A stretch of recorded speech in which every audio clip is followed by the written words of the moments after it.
পল্লবী এবং রূপনগর এলাকার প্রায় 4 ভাগের 1 ভাগ অধিবাসী বসবাস করে বস্তিতে এবং ক্যাম্পে। এই ক্যাম্পগুলো হচ্ছে 47-এর দেশ বিভাগের সময় যারা মাইগ্রেট করে এসেছিল তারা এখানে বসবাস করে।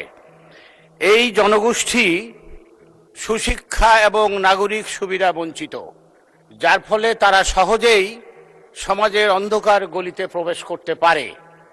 ফলে আমার আসনে চাঁদাবাজি এবং মাদকের ব্যাপক প্রসার লাভ করেছে। সুশিক্ষা এবং নাগরিক অধিকার বঞ্চিত এই লোকগুলোকে চাঁদাবাজি এবং